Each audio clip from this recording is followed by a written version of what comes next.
Hey everybody, it's a Mad Master. I'm doing a video, another music video today, and this is kind of about something I talk about a lot and often is how much I hate the 90s in certain ways with music and stuff.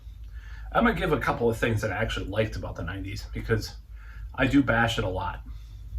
So I do like, I've always liked the it's as weird as it sounds. I've liked a lot of the original Seattle bands. The grunge bands, the grunge bands, the grunge and rock and rollers. You know, I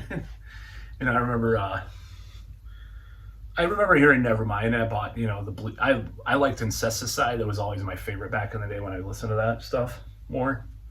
Um, and I liked Bleach. I had like a colored vinyl. It might be worth something today if I still had it. I don't remember what the hell happened to that one. Um, I always liked Soundgarden, Alice in Chains, and stuff like that. Yeah, I think I liked overall a lot of those bands. But the thing is that the pendulum swung too far and became too ubiquitous with music. Like you couldn't play a shred guitar solo, or you'd be like you blacklisted from the music society.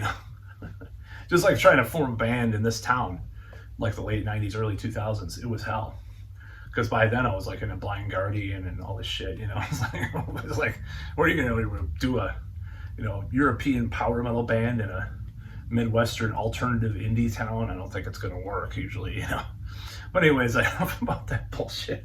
But the situation with regards to what I like in '90s production is especially relevant because I like the fact that bass guitar became more prominent at that point in time again. Because for a while in the '80s, it was just like very flat. I mean, you can hear the bass at times, but it's like compared to the '90s, it was nothing. I mean, there was nothing. There was nothing. I mean, I always say that '80s, and this is kind of from astrology shit that I watch too, and I'll admit it, it's kind of funny. It's just kind of being funny. Well, it's like an air decade. '90s were kind of back to earth and shit. And I hate that because I'm an air sign. No, like a dual air sign actually, not a triple though. I wish I was. I would be all over the place if I were though. It's that earth sign that keeps me grounded and boring sometimes, honestly. So I I liked that, and I also like the drums. The drums I like better than the gated reverb. I like the original gated reverb, like on Peter Gabriel's first solo albums and stuff with Phil Collins doing it and Hugh Padgham or whatever the producer's name was. Um, and I do like that, but once like all these bands tried to replicate it and they couldn't get it right, it just sounded like shit a lot of the time. So even though I sort of like '80s metal production and rock production, the drums were kind of like it's like that one sticking point with the '80s, like with the way the women looked. They look great, a lot skinnier. Guys were a lot skinnier, obviously. The coke diet and coke is it. And it's an Iron Maiden thing too. I wonder if they were doing. I wonder if it was a reference to. I don't know. Never mind. It was in Somewhere in Time. Like I think Coke is it is in there. He's like wearing a Coke is it shirt or Nico McBrain or something. How do you get cocaine up that nose? By the way, so. Anyways, I've never done this shit and I never will. I'd probably like it too much. But anyways, so my whole thing, there's just as far as the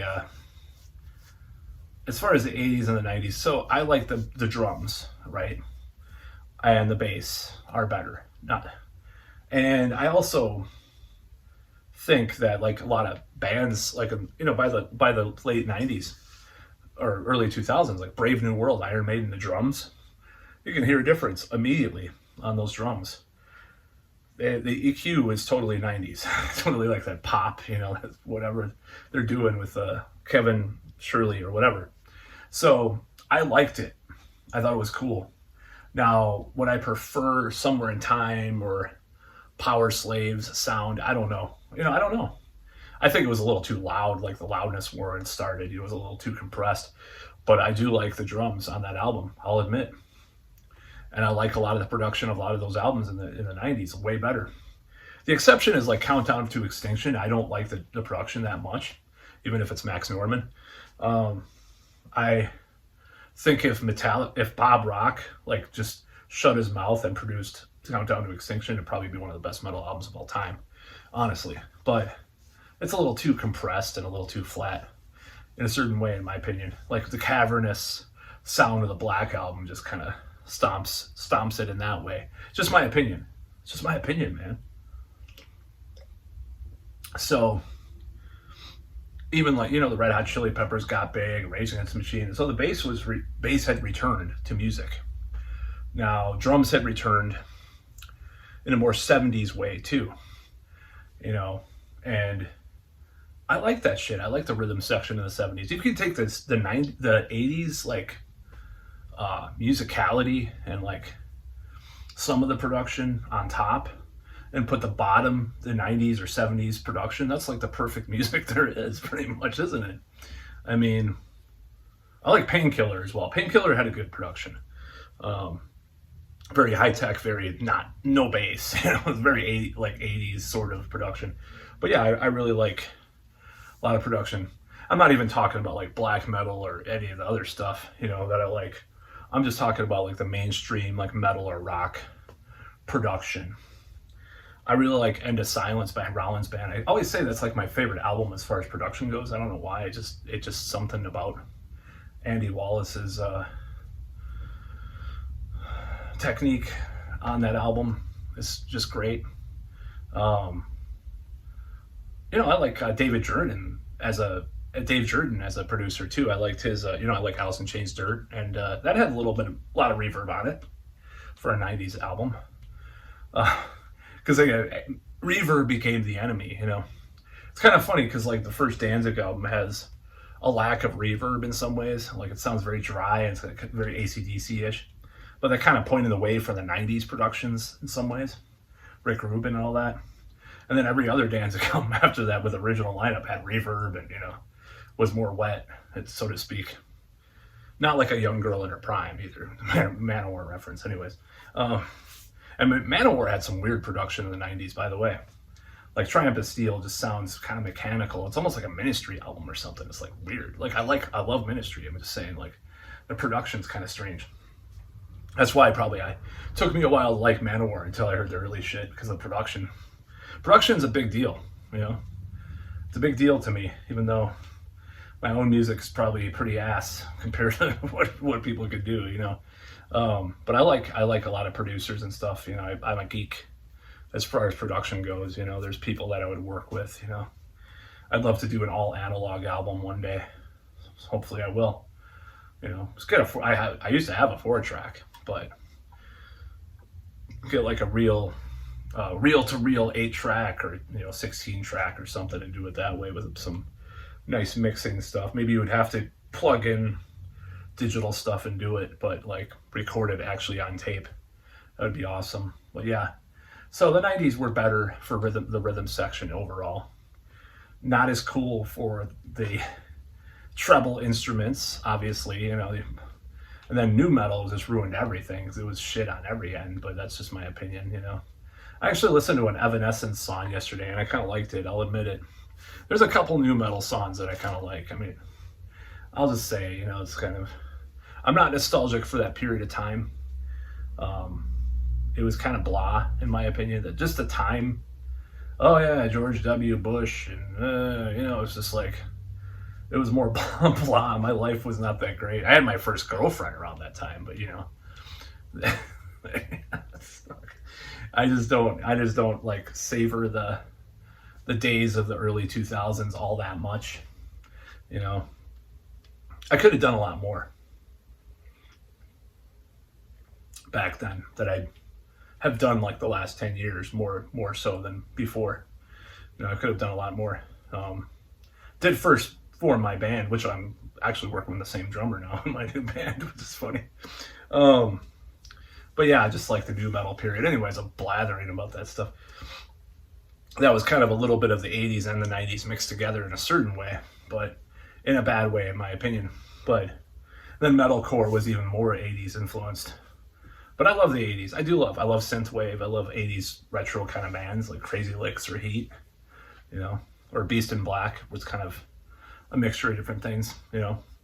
So I could say that I love the 80s, but the new metal that's out there is way more slickly produced, kind of like the 80s, but not in the same way, of course. I'm a little more flat in this weird way that I don't like, but like there were more dynamics even with the slick ass production of the 80s, you know.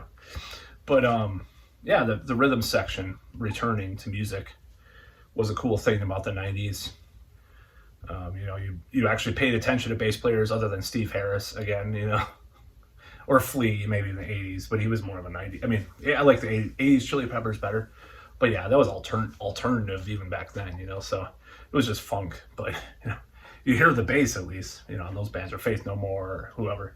So, but that, you know, in the 80s they were around, but the mainstream hadn't taken a hold of the bass and drums thing again, the drums sounding full, you know, rather than this weird flatness with this gated reverb, which got kind of annoying at the end of the 80s. Then you had like that transition period too, which was weird because like there was like bands that were like, I don't know. I'm not going to go into that in this video. I was just trying to talk about the 90s, like what I like about the 90s, which is a lot. It's not that I don't sit here and say, oh, the 90s were just shit all 100%. You know, I have a friend that hated the 90s so much, even though he liked some of the 90s bands. And I'm not like that, but I would say that in retrospect, the 90s were a painful time if you liked what came out of the 80s. So, all right, my battery's going. So that's kind of how I felt, is like, I liked the 80s so much, some of the stuff that came out because I was a kid. And then the 90s hit, it's like, what's wrong with the 80s? Why do we have to have a year zero of from the, you know, in the 90s? I'm going to go into that concept too. There's this concept that I have about music, but that'll probably be the next video. That's about all.